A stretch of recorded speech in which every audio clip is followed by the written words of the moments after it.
వేల కోట్ల రూపాయలు విలువ చేసే ఆస్తులు ఉన్నా నిరాడంబర జీవితాన్ని గడిపేందుకు ఆసక్తి చూపారు రతన్ టాటా. జీవించి ఉన్నంతకాలం అనేక మందికి సాయపడ్డారు. మానవతావాదిగా గుర్తింపు పొందారు. మరి రతన్ టాటాలో ఆయన రాసిన వీలునామాలో ఏముంది?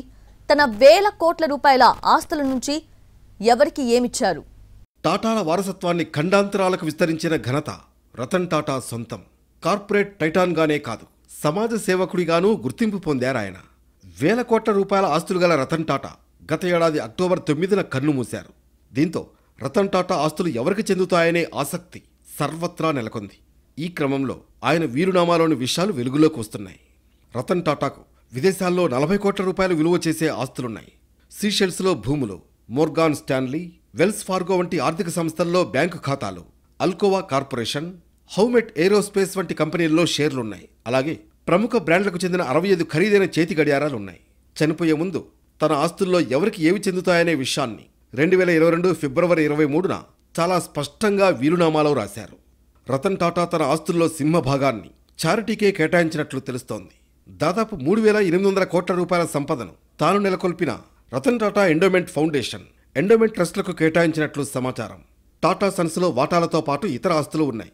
వాటిని అమ్మాల్సి వస్తే టాటా సన్స్లోని ప్రస్తుతం ఉన్న వాటాదారులకే అమ్మాలని తన వీలునామాలో రతన్ టాటా రాసినట్లు సమాచారం. తన సవతి చెల్లెళ్లు సిరీన్ జజీభోయ్, దియానా జజీభోయ్లకు 800 కోట్ల రూపాయలు విలువ చేసే ఆస్తులు రాశారు రతన్ టాటా.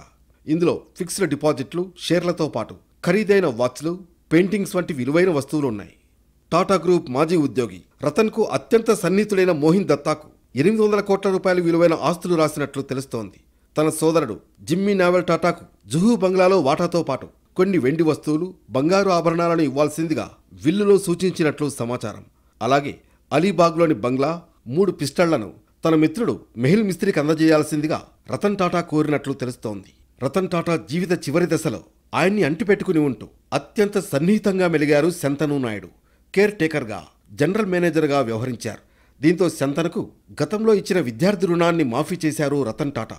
అలాగే తన పొరుగింట్లో ఉండే జేక్ మ్యాలటేకి గతంలో 23 లక్షల రూపాయలు అప్పుగా ఇచ్చారు రతన్ టాటా. ఆ రుణాన్ని రద్దు చేస్తున్నట్లు వీలునామాలో రాసి తన పెద్ద మనసు చాటుకున్నారాయన. మూగజీవాలను ప్రేమించే రతన్ టాటా వీధి శునకాల సంరక్షణ కోసం ఆసుపత్రులు కట్టారు.